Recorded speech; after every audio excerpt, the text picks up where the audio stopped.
Achika, India's #1 trusted gold buyers. We release pledged gold instant cash payment. தமிழகத்தில் பல்வேறு ஆணவ படுகொலைகள் நடந்திருக்கு. ஆனால் அந்த ஆணவ படுகொலைகள்லேருந்து இது எப்படி வேறுபடுதுன்னா, அங்கே ஜாதி ரீதியான ஆணவ படுகொலை மட்டும்தான் நடந்துகிட்டு. இது ஜாதியும் அதிகாரமும் சேர்ந்த ஆணவ படுகொலை. தேவர் சாதியை சேர்ந்த காவல்துறை இன்ஸ்பெக்டர் தான் அந்த பாளையங்கோட்டை போலீஸ் ஸ்டேஷனுடைய காவல் ஆய்வாளர். அவரு ஜாதிய ரீதியாகவும் அதிகார ரீதியாகவும் குற்றவாளிகளுக்கு உடந்தையாக இருந்து இந்த புகாரை கொடுப்பதிலேயே காலதாமத்தை ஏற்படுத்தியுள்ளார். குறிப்பாக தான் எழுதி வைத்த புகாரில் தான் அவர்களை கையொப்பம் செய்ய வேண்டும் என்று மிரட்டியுள்ளார்கள். இதுவரையிலும் என்ன சொல்லிக்கிட்டு இருக்கிறாங்க, சுர்ஜித் வெட்டியதாகவும் அதுக்கு உடந்தையாக அவங்களுடைய பேரண்ட்ஸ் சரவணன் மற்றும் கிருஷ்ணகுமாரி இருந்தாங்க அப்படின்றது தான். ஆனால் என்னுடைய வெர்ஷன் அப்படி இல்லை. இது கூலிப்படையினரால் நடத்தப்பட்ட ஒரு படுகொலை. பின்னாடி தான் இவன் கவின் ஏறி இருக்கிறான். அவன் பைக் ஓட்டியிருக்கிறான். பைக்கை நிறுத்திட்டு அருவாள் எடுக்கிறதுக்குள்ள ஓடிட மாட்டானா? அப்போ நிச்சயமாக ஒருத்தர் செஞ்சிருக்க முடியாது. அவங்க பெற்றோர்களுடைய கஸ்டடியில் தான் இருக்கிறாங்க. அவங்க எப்படி வேணாலும் வீடியோ போடலாம். பெண்ணு மட்டும் இல்லை, காவல்துறையே இன்னசென்ட் தான் சொல்லிக்கிட்டு இருக்கு. அதுக்காக நம்ம விட முடியுமா? அதை காவல்துறை ஆணவ படுகொலை செய்து விட்டது அப்படின்றத ஸ்டேட் கவர்மெண்ட் ஏத்துக்கிருச்சு அப்படின்னா அவங்களுக்கு பொலிட்டிக்கலா செட்பேக் ஆகும். அந்த ஒரு விஷயத்தினால தான் அவங்க தொடர்ந்து இதுல டிலே பண்ணிக்கிட்டே இருக்கிறாங்க. அவன் வெட்டுப்பட்டதுக்கு அப்புறமேட்டு ஓட முயற்சி பண்ணியிருக்கிறான். அப்போ இவன் பைக்கில் போய் நிறுத்தின அடுத்த செகண்டே அங்க ஆள் இருக்கணும். அந்த ஆள் பக்கத்துல போய் நிறுத்திருப்பான், வெட்டியிருப்பான். இப்போ ஐபோன்றதுனால தான் இவங்க பாஸ்வேர்டு கேட்டுட்டு இருக்காங்க. இதே வேற போனா இருந்தா என்ன வேணாலும் பண்ணியிருப்பாங்க. கலாட்டா நேயர்களுக்கு வணக்கம். நான் சரவண ராம்குமார். என்று நம்மோடு சாதிய ஆணவ படுகொலையால் வீழ்த்தப்பட்ட ஐடி ஊழியர் கவின் அவர்கள் தரப்பு வழக்கறிஞர் ராமச்சந்திரன் அவர்கள் இணைஞ்சிருக்காரு. அவர்கிட்ட தான் பேசுறதா இருக்கும். பேசுவோம் சார். வணக்கம். வணக்கம் சார். முதல்ல இந்த சாதிய ஆணவ படுகொலை அப்படின்றது, ஏன்னா இதற்கு முந்தைய காலகட்டங்களில் பல்வேறு ஆணவ படுகொலை குறித்து நம்ம பார்த்துருக்கோம், பேசியிருக்கோம். இது அதுல இருந்து வேறுபட்டதா தான் பார்க்க முடியுது. எந்த அளவுக்கு இது வேறுபட்ட ஒரு ஆணவ படுகொலையா பார்க்குறீங்க? கவின் செல்வ கணேஷ் ஆணவ படுகொலை கடந்த 27/7/2025 மதியம் 2:30 அளவில் நடைபெற்றிருக்குது. இது சம்பந்தமா பாளையங்கோட்டை காவல் நிலையத்தில் குற்றையன் 376/2025 படி வழக்கு பதிவு செய்யப்பட்டுள்ளது. கொலை வழக்கு மற்றும் அதனுடன் இணைந்த SCST prevention of atrocity act வழக்குகள் பதிவு செய்யப்பட்டுள்ளது.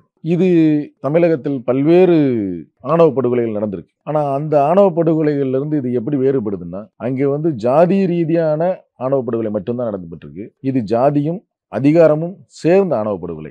ஒரு காவல்துறையே ஆணவ படுகொலை செய்யப்பட்டுள்ளது. இது தமிழகத்தில் முதல் முறை. காவல்துறையை சேர்ந்தவர்கள் ஆணவ படுகொலை செய்வது என்பது ஒரு அதிர்ச்சிகரமான விஷயமா இருக்கிறது. ஏன்னா அதிகாரமும் ஜாதியும் இணைந்து இந்த விஷயத்துல செயலாற்றி இருக்குது. இது சமூகத்திற்கு ஒரு பேரழிவான ஒரு இண்டிகேஷன். இதை உடனடியாக அடக்கி ஒடுக்கவில்லை என்றால் இந்த அதிகாரமும் ஜாதியும் இணைந்து செய்யக்கூடிய கொலைகள் மிக மோசமான விளைவுகளை சமூகத்தில் ஏற்படுத்தும். தமிழக அரசு இதனுடைய அந்த சீரியஸ்னஸை, மற்ற ஆணவ படுகொலையிலிருந்து இது எந்த அளவுக்கு ஒரு மோசமான படுகொலை அப்படின்றதான அந்த சீரியஸ்னஸை உணர்ந்து உடனடியாக இதில் கவனம் செலுத்தி நடவடிக்கையை துரிதப்படுத்த வேண்டும். இப்போ இந்த வழக்கை பொறுத்த வரைக்கும் கவின் குடும்பத்தார், குறிப்பா அவங்களுடைய அப்பா ஒரு கோரிக்கையை தொடர்ச்சியா முன்வைக்கிறார். 2 பேரையும், அவங்களுடைய அந்த படுகொலை செயலை செய்த அந்த பையனோட அம்மாவையும் அப்பாவையும் சேர்த்து கைது செய்யணும் அப்படின்ற ஒரு கோரிக்கை முன்வைக்கிறாங்க.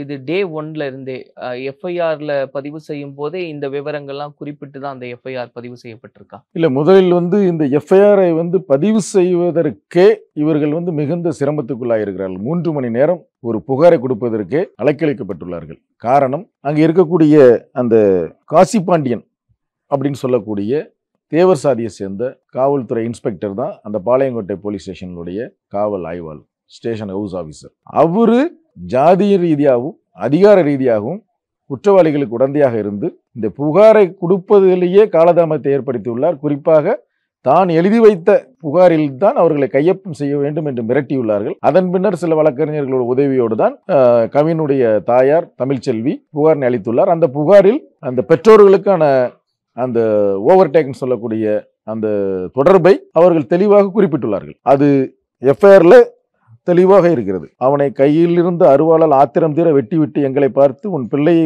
அள்ளிக்கொள், எனது தாய் தகப்பன் இனிதான் நிம்மதியாக இருப்பார்கள் என்று கூறினான் அப்படின்ட்டு தான் இருக்குது. அதுவும் இல்லாமல் அவங்களுடைய பிரேயரில் சரவணன், கிருஷ்ணகுமாரி, சுர்ஜித் ஆகியோர் மீது தகுந்த நடவடிக்கை எடுக்க வேண்டும் அப்படின்ட்டு ஸ்பெசிஃபிக்காக நேம்டு அக்யூஸ்டாக தான் அவங்க சொல்லியிருக்கிறாங்க. இப்போ இந்த சம்பவம் குறித்து பல்வேறு விஷயங்கள் பேசப்படுது சார். இந்த இன்சிடென்ட் எப்படி நடந்தது அப்படின்றது உங்களுடைய ஸ்டேட்மெண்ட் என்னவா இருக்கு? என்ன நடந்தது அப்படின்றது இதுவரையிலும் என்ன சொல்லிக்கிட்டு இருக்கிறாங்க, சுர்ஜித் வெட்டியதாகவும் அதுக்கு உடந்தையாக அவங்களுடைய பேரண்ட்ஸ் சரவணன் மற்றும் கிருஷ்ணகுமாரி இருந்தாங்க அப்படின்றது தான். ஆனால் என்னுடைய வெர்ஷன் அப்படி இல்லை. இது கூலிப்படையினரால் நடத்தப்பட்ட ஒரு படுகொலை. ஒரு நபர் இந்த பையனை வெட்டியிருக்கிறதுக்கு வாய்ப்பே இல்லை. ஏன்னா அங்கே என்ன நடந்ததா சொல்லுகிறாங்கன்னா, இந்த சுர்ஜித் கவினை சுபாஷினி சொன்னதின் பேரில் மருத்துவமனைக்கு வரவழைக்கப்பட்டு அங்கிருந்து பைக்கில் ஏற்றிட்டு போய் போகிற வழியில் மிளகாப்பொடியை தூவி வெட்டிட்டாங்க அப்படின்றது தான் இதுவரையிலும் விசாரணைக்கிலிருந்து கிடைக்கப்பட்ட தகவல்கள். இதுவரைக்கும் செய்திகள்லாம் இப்படிதான். ஆனா எப்படி ஒரு நீங்க யோசித்து பாருங்களேன், ஒருத்தர் பின்னாடி தான் இவன் கவின் ஏறி இருக்கிறான், அவன் பைக் ஓட்டி இருக்கிறான், பைக்கை நிறுத்திட்டு அருவாள் எடுக்கிறதுக்குள்ள ஓடிட மாட்டானா? அப்போ இவன் பைக்ல ஒரு ஸ்பாட்டுக்கு போச்சுல அங்க ஒரு சிலர் இருந்து இமிடியேட்டா தாக்குதல் பண்ணினாதானே இவன் நிலை குலைந்து உள்ள முடியும். அப்ப நிச்சயமா ஒருத்தர் செஞ்சிருக்க முடியாது, ஒன்றுக்கும் மேற்பட்ட நபர்கள் தான். எனவே அதையும் காவல்துறை கண்டுபிடிக்க வேண்டும். குறிப்பா இதுல ஒரு விஷயம் மிஸ் ஆகிட்டே வந்துகிட்டு இருக்குது. என்ன அப்படின்னா, இந்த சுபாஷினி தான் கவினை போலீஸ் ஸ்டேஷனுக்கு அந்த ஹாஸ்பிட்டலுக்கு வர சொல்லி இருக்கிறாங்க. இவங்களுக்கு தெரிந்த கொலை செய்ய போறதுக்கு தான் வர சொன்னாங்களா இல்லையாண்டு வேணா தெரியாம இருந்திருக்கலாம். ஆனா இந்த பொண்ணு தானே வர சொல்லி இருக்குது. அதனால இவங்களையும் எஃப்ஐஆர்ல சேர்த்திருக்கணுமா இல்லையா? இந்த பொண்ணையும் எஃப்ஐஆர்ல சேர்த்திருக்கணும் அப்படின்றது தான் என்னுடைய கருத்து. அதை நோக்கி தான் இந்த வழக்கு நகரும். நீங்க சொன்ன மாதிரி இந்த புகார் மனுவை இப்படி கொடுங்கன்னு போலீஸ் தரப்புல இருந்து ஆல்ரெடி ஒரு ஃபார்மேட் வச்சு அதுபடி கொடுங்கன்ற ஒரு அழுத்தம் இருந்தது. 3 மணி நேரம் அந்த அழுத்தம் தொடர்ந்துருக்கு. அதுதான் ரொம்ப வேதனைக்குரிய விஷயம், கண்டிக்கக்கூடிய விஷயம். அதனால இந்த காசிப்பாண்டியனை முதல்ல பணியிடை நீக்கம் செய்யணும். பாளையங்கோட்டை இன்ஸ்பெக்டர் பணியிடை நீக்கம் செய்யப்பட வேண்டும். அவரையும் ஒரு புகாரை, ஒரு SC/ST அட்ராசிட்டி ஆக்ட்ல இருக்கக்கூடிய ஒரு புகாரை தடுப்பதும் ஒரு SC/ST அட்ராசிட்டி ஆக்ட் தான். அதனால அவரையும் இந்த வழக்கில் குற்றவாளியை சேர்க்கணும். கவின் அவர்களுடைய அந்த காதலி, அந்த பெண் அழைத்ததின் பேர்ல தான் கவின் அவர்கள் அங்க போறாரு அப்படின்றது இது வரைக்கும் சொல்லப்பட்டுச்சு. இது நீங்களும் பதிவு செய்றீங்க.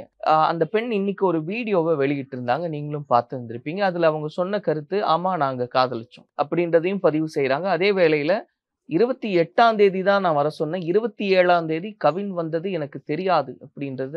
இல்ல, அது உண்மைக்கு புறம்பானது தான். ஏன்னா அவங்க இப்போ அது பொய். ஏன்னா அவங்க இப்போ அவங்க பெற்றோர்களுடைய கஸ்டடியில தான் இருக்கிறாங்க. அவங்க எப்படி வேணாலும் வீடியோ போடலாம். இப்போ உதாரணத்துக்கு நீங்க இந்த திருச்செங்கோடுல நடந்த யுவராஜ் அவர் குற்றவாளி வரக்கூடிய அந்த வழக்குல அவங்க கோர்ட்ல ஏறி வீடியோவை பார்த்துட்டு நானே இல்லைன்னு சொன்னாங்க. அப்படிலாம் நடக்கக்கூடியதுல இதெல்லாம் சர்வசாதாரணமான விஷயம் தானே. அப்ப அந்த பெண் இன்னைக்கு பேசுனது என்ன மாதிரியான ஒரு அழுத்தமா இல்ல என்னவா இருக்கும்னு நீங்க? இல்ல, இது அவங்க சமுதாயத்தை சேர்ந்தவர்களுடைய வேலைகள். அவங்களுக்கு இப்போ எப்படி இவங்களுக்காக சமுதாயம் இணைஞ்சு வேலை செய்தோ அதே மாதிரி அவங்களுக்கான சமுதாயம் அவங்களை இணைந்து வேலை செய்வாங்க. அது இந்த வழக்கை ஒரு வேற திசை திருப்புவதற்காகவும் இந்த வழக்கினை டைலூட் பண்ணுவதற்காகவும் தன் பெற்றோர்கள் மீதும் எந்த விதமான தவறும் இல்லை அப்படின்றத நியாயப்படுத்துவதற்காகவும் உருவாக்கப்பட்ட ஒரு வீடியோ தான். அதை ஒரு பெருசா எடுத்துக்கணும்னு அவசியம் இல்லை, அதை கடந்து செல்ல வேண்டும். அதுல அந்த பெண் சொல்லும்போது என்னுடைய அப்பா அம்மா இன்னசென்ட் அப்படின்றாங்க. பெண்ணு மட்டும் இல்ல, காவல்துறையே இன்னசென்ட் தான் சொல்லிக்கிட்டு இருக்கு. அதுக்காக நம்ம விட முடியுமா? அதை தமிழ்நாடு முழுமைக்கும் இதை கவனிச்சுக்கிட்டே இருக்கு, இந்த ஆணவ படுகொலையில என்ன நடந்திருக்கு அப்படின்றது. இந்த சமயத்துல பொதுவெளியிலிருந்து பார்க்கும்போது ஒரு பார்வை என்னன்னா, இப்போ அப்பா ஒரு கோரிக்கை முன்வைக்கிறாரு, கவின் அவர்களுடைய அப்பா. அப்படி பேசும்போது தொடர்ச்சியாக அந்த கொலையை செஞ்ச அந்த பையனை அரசு கைது செய்யறாங்க, குண்டர் சட்டம் பாயுது. அதனுடைய தொடர்ச்சியாக அந்த பையனுடைய அப்பாவையும் கைது செய்யறாங்க. அதன் தொடர்ச்சியாகவே CBCIDக்கு இந்த வழக்கு மாற்றப்படுது.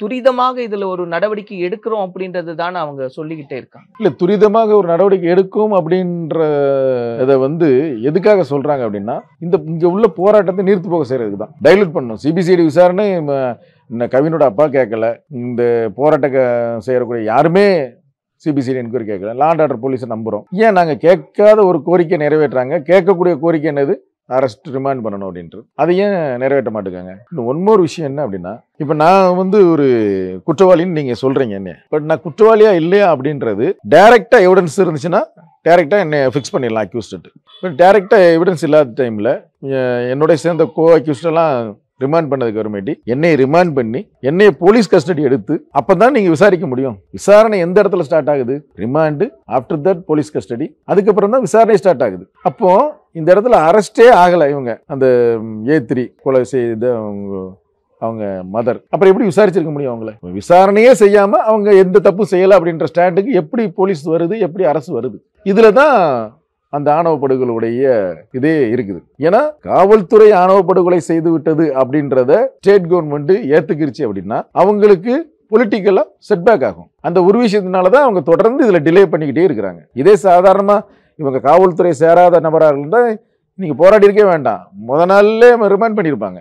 எத்தனையோ ஆணவ படுகொலை அப்படிதான் பண்றாங்க. அதுக்கப்புறமேட்டு அவங்க டைலூட் பண்றாங்க, வைக்கிறாங்க, அது வேற விஷயம். பட் இங்க கைது நடவடிக்கைக்கே தயக்கம் வர்றதுக்கு காரணம் இந்த அம்சம் தான். இப்போ கவின் அவர்களுடைய தந்தையார் நிலைப்பாடு, இப்போ அந்த அவங்களுடைய அப்பாவை கைது செஞ்சது போல அவங்க அம்மாவை கைது செஞ்ச உடனேயே உடலை வாங்கிக்கலாம் அப்படின்ற ஒரு நிச்சயமா அதுதான் டே ஒன்ல இருந்து அவங்க அதான் சொல்றாங்க. இப்ப நீங்க இந்த விஷயத்துல சார் குறிப்பா இந்த குண்டாஸ் போட்டது அப்படின்றத நீங்க எப்படி பாக்குறீங்க? குண்டாஸ் போடுறது சாதாரணமா இன்னைக்கு மணல் திருட்டினாலும் குண்டாஸ் தான் போடுறாங்க. இது எதிராளியை ஒரு உளவியல் ரீதியா திருப்திப்படுத்துவது. அதை தாண்டி அதுல குண்டாஸ்ல பெரிய எஃபெக்டிவா யாரு குண்டாஸை 1 இயர் கழிச்சுட்டு வந்திருக்காங்க சொல்லுங்க? எல்லாமே ஃபர்ஸ்ட் இனிஷியல் ஸ்டேஜா இருக்கக்கூடிய அந்த போர்டு மீட்டிங் இருக்கு இல்லையா, அந்த போர்ட் ஆஃப் மீட்டிங்லயே குண்டாஸ் இல்லாம போயிருது. அதாவது ஒரு 15 நாள்ல அந்த ரிவ்யூ கமிட்டி இருக்கும், அது ஜஸ்டிஸ் பிரசன்ட்ல இருக்கும்.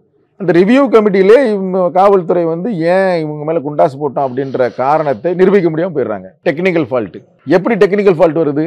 அவசர கதியில போடுறது. ஏன் அவசர கதியில போடுறாங்க? போராடுற மக்களை திருப்திப்படுத்தணும். நீங்க இன்னைக்கு காலையில போராட்டத்தை ஆரம்பிக்கீங்க, உங்களை திருப்திப்படுத்தணும் மத்தியானத்துக்குள்ள, உடனே குண்டாஸ். அப்போ ஒரு குண்டாஸ் பேப்பர்ல கையெழுத்து போடுறதுக்கே எவ்வளவு நேரம் ஆகும்? அது ஒரு பிரசன்ட் பண்ணி அதை கமிஷனர் ஓகே பண்ணி வர்றதுக்கு எவ்வளவு நேரம் எடுத்துக்கும். ஆனா 1 மணி நேரத்துல இவங்க குண்டாஸ் போட்டு முடிச்சிடுறாங்கல்ல. இப்போ எந்த மாதிரியான ஒரு ஆதாரத்தின் அடிப்படையில அந்த பையன் மட்டும் கிடையாது, அவங்க அப்பாவும் அவங்க அம்மாவும் உடந்தை அப்படின்னு அழுத்தமா திரும்ப திரும்ப நீங்க உங்களுடைய தரப்புல சொல்றதுக்கான ஆதாரம் அப்படின்றது என்னவா இருக்கு? ஆணவ படுகொலை அப்படின்றது மற்ற படுகொலை மாதிரி ஒரு இண்டிவிஜுவல் மோட்டிவ் கிடையாது. அது குடும்ப சார்ந்த கௌரவம், அதனால் ஏற்படக்கூடிய பாதிப்பு, இதன் அடிப்படையில் ஏற்படக்கூடிய எமோஷன், அதனுடைய வெளிப்பாடா இருக்கக்கூடிய படுகொலை. இந்த செயின் எல்லாமே அதுல கவர் ஆகணும். கவர் ஆனாதான் அது ஆணவ படுகொலை போய் நிற்கும். அப்படிங்கிறதுல இது குடும்பத்துல பேசப்பட்டிருக்கும், குடும்பத்துக்கு அசிங்கம் என்று சொல்லப்பட்டிருக்கும். அது மூலமா தான் அந்த பையன் ஒரு மோட்டிவேட் பண்ணப்பட்டிருப்பான். அதனாலதான் நம்ம சொல்றோம். இப்போ சாதாரண படுகொலையா இருந்துச்சுன்னா அவன் ஒரு எமோஷனல் பர்சனல் எமோஷனல் இருக்கும். இதுல பர்சனல் எமோஷன் கிடையாது, ஃபேமிலி எமோஷன் தானே. ஃபேமிலிக்கு தானே கெட்ட பேர், அந்த சுர்ஜித்துக்கு மட்டுமா கெட்ட பேர்? அப்படி அவங்க நினைச்சிருக்க மாட்டாங்க இல்லையா? குடும்பத்துக்கே கௌரவ பிரச்சனை அப்படின்ற அந்த பாயிண்ட்ல தானே ஆணவ படுகொலை அந்த எண்ணம் ஸ்டார்ட் ஆகுது.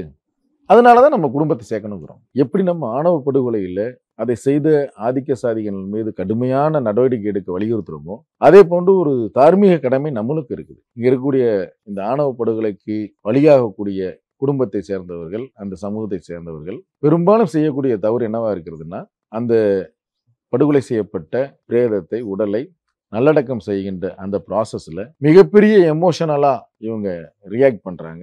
ஒரு சட்டம் ஒழுங்கு பிரச்சனையை உருவாக்குறது தான் தங்களுடைய கோபத்தின் வெளிப்பாடா நம்புறாங்க. அந்த நம்பிக்கையை தான் பல சாதிய தலைவர்கள் இந்த மக்களுக்கு கொடுத்துருக்காங்க. இதுல இருந்து இந்த மக்கள் விடுபடணும். எமோஷனலா இருக்கிறத விட அறிவுபூர்வமா தான் அந்த விஷயத்தை அணுகணும். அதற்கான பக்குவத்தை ஜாதிய தலைவர்கள் மக்களுக்கு கொடுக்கணும். அது ஜாதிய தலைவர்களுக்கு மட்டுமல்ல, அரசுக்கும் அந்த கடமை இருக்கு. இதுல நிஜமாவே ஒரு பெரிய அதிர்ச்சியா இருக்கு சார். நம்ம களத்துல இருந்து செய்திகளை கொடுத்துட்டு இருக்கோம். சொல்லும் போதும் இந்த கவினை அவர் கூட்டிட்டு போறாரு, சுர்ஜித் அங்க வச்சு ஒரு ஒரு பிரச்சனை நடக்குது. நிறைவுல அவர் படுகொலை செய்யறாரு அப்படின்றதுதான் இது வரைக்குமே சொல்லப்பட்டது. நீங்க சொன்னது மாதிரி அங்க ஏற்கனவே ஒரு கூலிப்படை இருந்தாங்க. அந்த கூலிப்படை தான் இது பின்னாடி இருந்து செய்யறாங்க. ஏன்னா நீங்க சொல்றத பார்க்கும்போது உண்மையாவே ஒரு 2 பேருக்குள்ள ஒரு பிரச்சனைனா ஈஸியா கூட முடியும் உயிரை தற்காத்துக்கு. அப்போ ஏதோ ஒண்ணு மிஸ்ஸிங்ன்றது தான் நீங்க சொல்ல வரீங்க. ஆனா அதுக்கான ஊர்ஜிதமா இதுதான் ஒரு கூலிப்படை பின்னாடி இருக்குன்றதுக்கான விஷயம் என்னவா இருக்கு? இல்ல, அது இன்வெஸ்டிகேஷன்ல தான் தெரியும். நம்ம நம்மளுடைய சந்தேகங்களை மட்டும்தான் எழுப்ப முடியும். அந்த சந்தேகங்கள் அனைத்தையும் நிவர்த்தி பண்ண வேண்டிய கடமை காவல்துறைக்கு இருக்கு. நீங்க சொல்ல ஒரு நபரால வீழ்த்திட முடியாது. நீங்க கால்குலேட் பண்ணுங்க. நான் பைக்கை நிறுத்தி உங்களை முதல்ல இறங்க சொல்லணும், நீங்க ஏன் இறங்கணும்னு கேட்பீங்க, இங்க இல்ல. எதுக்கு இறங்குறோம் ஆ, அந்த ஒரு அந்த கேள்வி. கேள்வி கேட்பீங்க. ஏன் இந்த இடத்துக்கு ஆ, வந்தோம், இங்கே நிக்கிறோம். இங்கே நிக்கிறோம், இங்கே இறங்கணும் அப்படிம்பீங்க. அதுல பல செகண்டுகள் போகும். அடுத்தாப்புல வந்து நான் ஸ்டாண்டை போட்டு நிறுத்தணும், என் அருவாளை எடுக்கணும். இதுவரையிலும் கவின் பார்த்துக்கிட்டு இருப்பானா? ஓடி இருக்க மாட்டானா? அவன் வெட்டுப்பட்டதுக்கு அப்புறமேட்டு ஓட முயற்சி பண்ணியிருக்கிறான், அதுக்கப்புறமேட்டு வெட்டியிருக்காங்க. அப்ப வெட்டதுக்கு முன்னாடி ஓட மாட்டானா? இல்லையா? அவன் இளைஞன் தானே. அப்போ இவன் பைக்கில் போய் நிறுத்தின அடுத்த செகண்டே அங்க ஆள் இருக்கணும், அந்த ஆள் பக்கத்துல போய் நிறுத்தியிருப்பான், வெட்டியிருப்பான். இப்படிதான் அந்த சம்பவம் வந்து நடைபெற்றிருக்க முடியும். அப்ப இன்னொரு நபர் அங்க இருந்திருக்கணும், ஒரு நபராவது இருந்திருக்கணும். அதனாலதான் நம்ம ஒன்றுக்கு மேற்பட்ட நபர்கள் சொல்லுகிறோம், அந்த நபர்களை கண்டுபிடிக்கணும் அப்படின்ட்டு. இன்னொன்னு, ஃபுட்டேஜ் எதையுமே இன்னும் போலீஸ் வந்து இவங்க கிட்ட காமிக்கல. ஃபுட்டேஜ் எல்லாம் அங்கே எல்லாமே சிசிடிவி கேமராஸ் ஃபுட்டேஜ்லாம் இருக்குது. இன்வெஸ்டிகேஷன் ப்ராப்பராக இருந்துச்சுன்னா நிச்சயம் அந்த கூலிப்படைகள் வந்து அம்பலப்படும். இப்போ இந்த படுகொலைக்கு பயன்படுத்தப்பட்ட ஆயுதம் அப்படின்றது எந்த இடத்துல இருந்தது சார்? வண்டியில இருந்ததா, வெளியே இருந்ததா?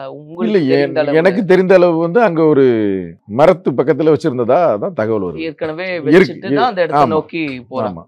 அப்படி நம்ம இமேஜினேட் பண்ணிக்கிட்டாலுமே இவன் போய் இறங்கி அந்த அருவாளை எடுக்கிறதுக்குள்ள இவன் எஸ்கேப் ஆயிருப்பான். அதே போல அந்த மிளகாய் பொடி எங்கிருந்து வந்ததுன்றது அதெல்லாம் தயாரிப்பு வேலை இல்லை, அதனாலதான் இது ப்ரீ பிளான்ட் மர்டர். அதுதான் சொல்றேன். அதுவுமே வந்து அந்த இடத்துல இருந்ததா, இல்ல இவர் பாக்கெட்ல வச்சிருந்தது? பாக்கெட்ல வச்சிருந்திருக்கலாம். ஆனா மோட்டிவ் என்ன ஆகுது? இவன் வீட்டுல இருந்தே ப்ரிப்பேரா தான் வர்றான்.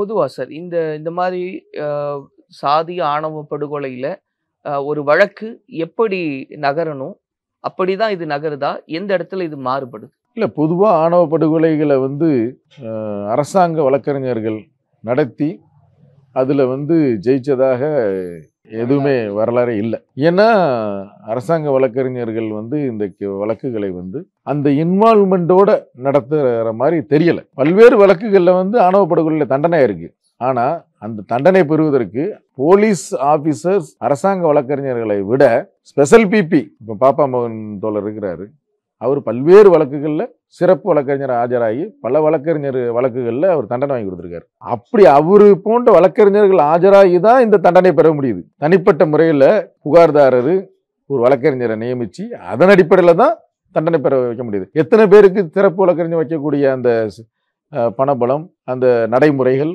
அதற்கான நாலேஜ், சூழ்நிலை இருக்கும். ஸோ இது இந்த ஆணவ படுகொலைக்கு சிறப்பு சட்டம் ஏற்றணும். இதுவரையிலும் ஆணவ படுகொலைக்கு சிறப்பு சட்டம் ஏன் ஏற்றப்படலை? சிம்பிளான காரணம், ஆதிக்க சாதிகள் எல்லாம் வந்து ஒன்றா சேர்ந்துக்கிடுவாங்க. இது ஓட் பேங்க் அரசியலில் போய் நிற்கும்.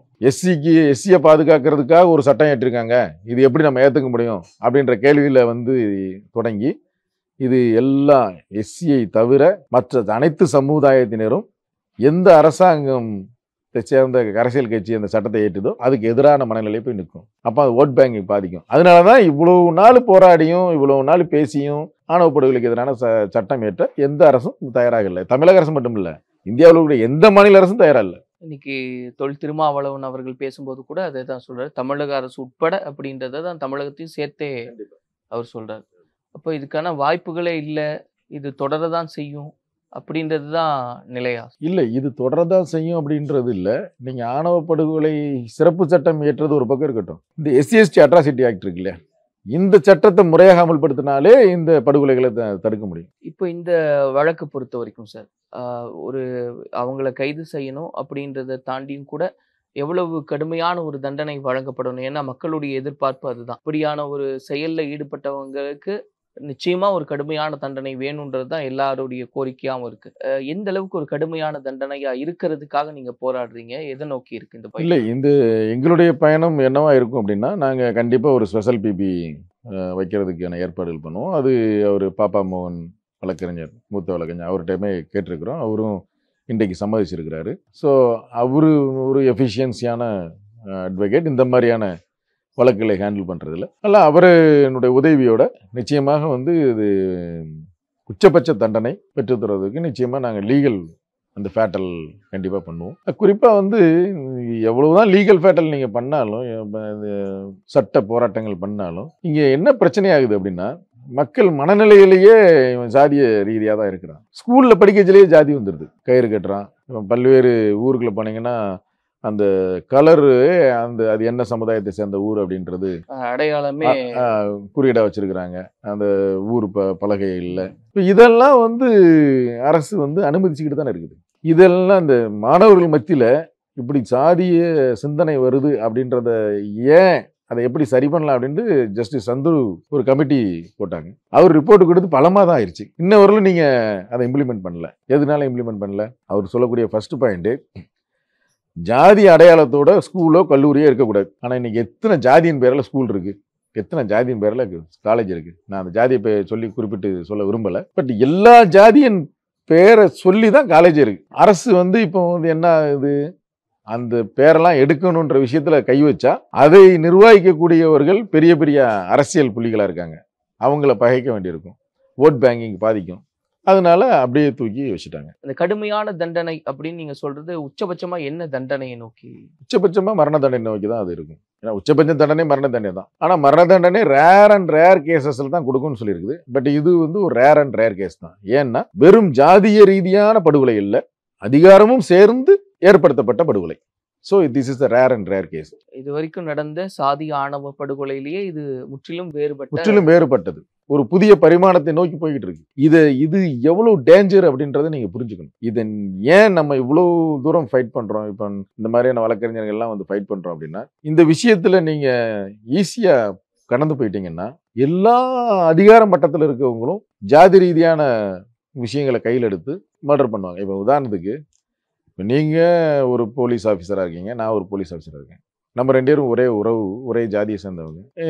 என் பொண்ணை இன்னொரு பையன் இந்த மாதிரி விரும்புகிறான் அப்படின்னா, ஜாதி ரீதியாக மட்டும் நம்மக்கிட்ட உறவு இருந்துச்சுன்னா, நான் உங்ககிட்ட அவனை கொலை பண்ணணும், ஒரு ஐடியா தாங்க, இல்லை அதை காப்பாற்றுங்க அப்படின்னு கேட்கறதுக்கு எனக்கு முடியாது. அந்த பயம் இருக்கும். என்னதான் நம்ம 2 பேரும் ஒரே ஜாதியை சேர்ந்தாலும் அந்த மாதிரியான ஒரு ஹெல்ப்பை உளவியல் ரீதியாக நான் கேட்க மாட்டேன். ஆனால் நானும் அதே அதிகாரத்தில் இருக்கச்சுல ஈஸியாயிருதா? இது எவ்வளோ பெரிய டேஞ்சர். அதனால தான் நம்ம இது உடனடியாக எடுக்கிறோம். சரி, இந்த வழக்கை பொறுத்த வரைக்கும் கவின் அவர்களுடைய அந்த செல்போன் அப்படின்றது போலீஸ்கார்கிட்ட இருக்கு இல்லையா, அதனுடைய பாஸ்வேர்டு கேட்குறாங்க, அப்படி ஒரு அழுத்தம் கொடுக்கப்பட்டது அப்படின்லாம் பேசப்படுது. எந்த அளவுக்கு இதில் உண்மை இருக்கு, என்னெல்லாம் நடந்தது? இல்லை, அன்றைக்கு கடந்த 2 நாட்களுக்கு முன்னாடி கவினுடைய தம்பி சகோதரரை சிட்டி கமிஷனர் ஆஃபீஸுக்கு கூட்டு போய் அந்த ஐஃபோனுடைய பாஸ்வேர்டை சொல்லியிருக்காங்க. இவர் நீதிமன்றத்தின் முன்னிலையில் நான் சொல்கிறேன், இப்போ நான் சொல்ல முடியாதுன்னு சொல்லியிருக்காரு. உண்மை அதுதான். 164 CRPCன்னு சொல்லுவாங்க, குற்றவியல் நடைமுறை சட்டம் 164 பிரிவின் கீழே ஒரு விஷயத்தை பின்னால் மாற்றி பேசிவிடக்கூடாது என்பதற்காக குற்றவியல் நீதித்துறை நடுவர் முன்பு சாட்சியம் அளிக்கிறது. அப்போ இந்த ஐஃபோன் விஷயமும் அப்படி ஒரு ஜுடிஷியல் மேஜிஸ்ட்ரேட்டு இல்லை, இந்த SC/ST அட்ராசிட்டி ஆக்ட் விசாரிக்கக்கூடிய PCR court, Tirunelveli 2nd additional district court தான் அது. அந்த ஜட்ஜுடைய முன்னாடி தான் இந்த செல்ஃபோன் ஓப்பன் செய்வோம். அப்போனா தான் அது சரியானதாக இருக்க முடியும். இல்லைன்னா போலீஸ் அதை எப்படி வேணாலும் மேனிப்புலேட் பண்ணுவாங்க. இப்போ ஐஃபோன்றதுனால தான் இவங்க பாஸ்வேர்டு கேட்டுட்டு இருக்காங்க. இதே வேற ஃபோனாக இருந்தால் என்ன வேணாலும் பண்ணியிருப்பாங்க. அதனால் அது நடைமுறை என்பதே நீதித்துறை நடுவர் முன்பு தான் அந்த பாஸ்வேர்டு செயல்படுத்தப்படணும் அப்படின்றதான் சரியான விஷயமா இருக்க முடியும். இல்லை, அதுக்கு அதை அவங்க மறுக்கிறாங்களா? என்ன நடக்குது? அதில் அழுத்தம் தரப்படுதான்னு கேட்குறேன். ஆமாம், பாஸ்வேர்டு என்னன்னு சொல்லி கட்டாயப்படுத்துகிறாங்க. இவங்க அன்னைக்கு சொல்லாமல் வந்திருக்கிறாங்க. அப்படி கட்டாயப்படுத்தக்கூடாது. அதுவே ஒரு தவறான இதுதான். எதுவாக இருந்தாலும் அதை இப்படி நாங்கள் ஒரு செல்ஃபோனுடைய பாஸ்வேர்டு எங்களுக்கு தேவைப்படுது, அதை கணம் நீதிபதி முன்னாடி நாங்கள் அதை ஓப்பன் பண்ணணும், இந்த நபர் அங்கே வரணும் அப்படின்னு சொல்லி இவருக்கு சம்மன் கொடுத்து, நீங்கள் இந்த கோர்ட்டுக்கு வாங்க, நீங்கள் இந்த மாதிரி விஷயங்கள் செய்யணும் அப்படின்ட்டு சம்மன் கொடுத்து முறையாக அழைப்பு கொடுத்து தான் ஜட்ஜி முன்னாடி தான் அதை செய்யணும். அப்படின்னா தான் அது சரியாக இருக்க முடியும். நிறைவா, இது நீங்கள் நடத்துறதுல என்ன சிக்கல்கள் எல்லாம் இல்லை சவால்கள் எல்லாம் சந்திக்கிறதா இருக்கு? நம்ம என்னதான் வழக்கறிஞர் வச்சாலும் இந்த எவிடன்ஸை சேகரிக்கக்கூடிய விஷயம் காவல்துறையிட்ட தான் இருக்குது. ஆனால் இந்த SC/ST அட்ராசிட்டி ஆக்டில் என்ன சொல்கிறாங்க அப்படின்னா, அந்த வழக்கை நடத்தக்கூடியவருக்கு மேலே எந்த ஒரு பிளாக் மார்க்கும் இருக்கக்கூடாது, அவர் ஒரு நேர்மையான அதிகாரியாக இருக்கணும் அப்படின்றத ஊர்ஜிதப்படுத்தணும்னு சொல்லுது இந்த சட்டம். அதன் அடிப்படையில் இந்த வழக்கின் புலன் விசாரணை அதிகாரி ஒரு நேர்மையான அதிகாரியாக இருக்க வேண்டும். அந்த அதிகாரியுடைய நேர்மைத்தன்மை மக்களுக்கு ஒரு நம்பிக்கை ஊட்டும் விதமாக இருந்தால் தான் இந்த வழக்கின் தன்மை எவ்வளவுதான் நம்ம ஒரு நேர்மையான ஒரு மூத்த வழக்கறிஞர் நிறுத்தினாலும் எவிடன்ஸ் கலெக்ட் பண்ணுற வேலை போலீஸோட தான் இருக்குது. அதில் அவங்க எப்படி வேணாலும் மேனிப்புலேட் பண்ணுவாங்க. இதை தாண்டி தான் நம்ம அந்த வழக்கை கொண்டு போவோம். இதெல்லாம் சீர்படுத்தும் போது இன்னும் சரியான பாதையில் இது பயணப்படும். கண்டிப்பாக. நிறைய தெளிவான கருத்துக்களை எல்லாம் பதிவு செஞ்சுருக்கீங்க சார். இது இந்த வழக்கில் என்ன நடக்குதுன்றதை மக்களுக்கு ஒரு தெளிவுபடுத்திருக்கீங்க. நிச்சயமாக ஒரு புரிதலையும் நம்பிக்கையும் உண்டு செய்யுன்றதை நாங்கள் நம்புகிறோம். நீதி கிடைக்கட்டும், எங்களுடைய எதிர்பார்ப்பும் அதுவாக தான் இருக்கு. நன்றி. களத்தில் உங்களுடைய போராட்டத்தை நாங்கள் பார்த்துக்கிட்டு இருக்கோம். கலாட்டாவுக்கு எங்களுடைய நன்றி. Attica, India's #1 trusted gold buyers. We release pledged gold instant cash payment.